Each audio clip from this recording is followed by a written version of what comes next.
Hello and welcome to Business Case 6, which is targeted for the financials department of a telco operation. We've got four use cases, and at least two of them we do know very well.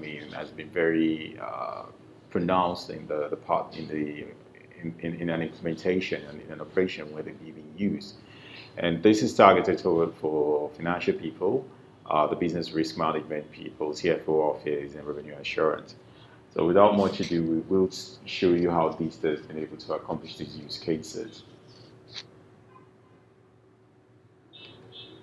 Okay, so we will be going for the slide from the sales and distribution, and we're going to be looking at much of the refill fraud attempts detection, which was based on possible fraud detections for people doing voucher refills. Sorry, lost the internet access there. Yep, we're back. Okay, so hold on, let's just go back to, yes, it's 4 hours late.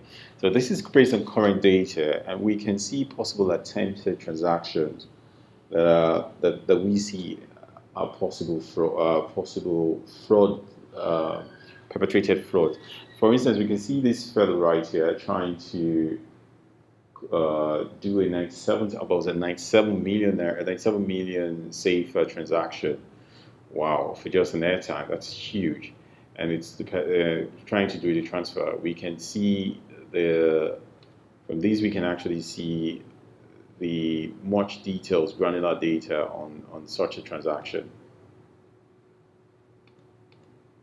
Okay, it's huge stuff, but maybe this might not be. Yes, we can see this is about almost 100 million, and we can see that the number of such fraud attempts, well, it's a little below 8, but it's happening almost every other hour. You're having quite a number of such attempts. Well, some could be genuinely transactions that were not that are not fraud, but this raises an alarm. And we can see that there are more transactions that are possible fraud attempts by the R2S, which is a reseller to subscriber transactions. And we could actually, let's look at the last 24 hours and see how it's been. Apart from that peculiar one, okay, it's still the same transaction. It's been crazy. Oh, wow, there was an attempted transaction of 1.5. I can't even pronounce it. I don't even know whether it's a billion, a zillion, or a trillion. It's really, really, really off the charts there. And this transaction was, wow, really, really high. And it was also supposed to be transfer an R2S, a reseller subscriber. Some guys there are trying to really be smart to the net, too smart for the network. Okay, so this shows them. I mean, these are anomalies we've seen. Let's check if we could go as far back as 7 days ago. Let's see. Yes. Oh, somebody was even trying 20 million. Wow. Can we drill into this? 20 billion. I said 20 million. About 20. This is more than a billion now. Wow.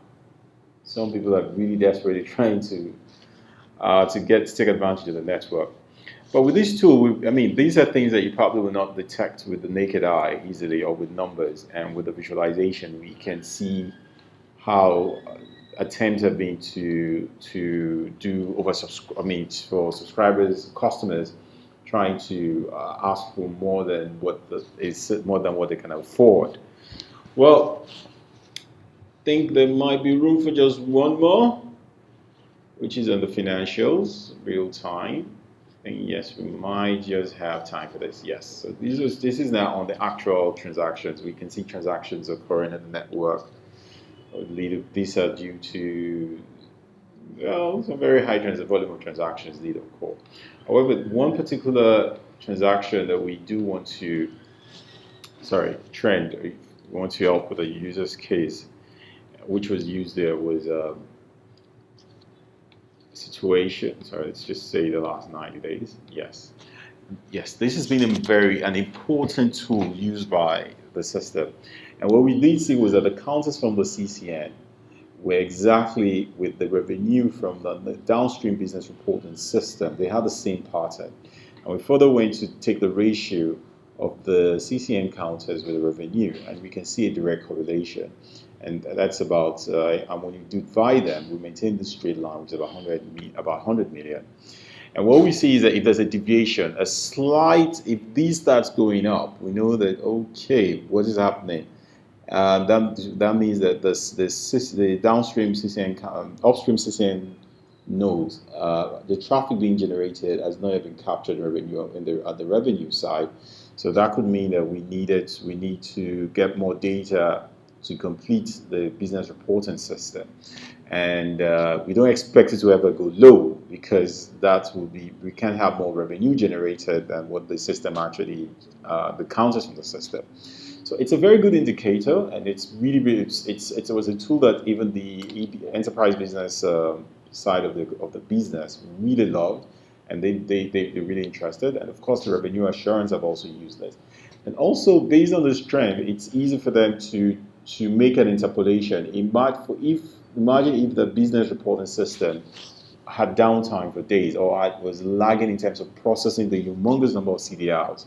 With these records, knowing just the CCN counters, which are real time, they can project easily by dividing it by 100,000 to give them an estimate of the revenue, of the actual revenue, or a very good estimate of the revenue till the business reporting system comes online.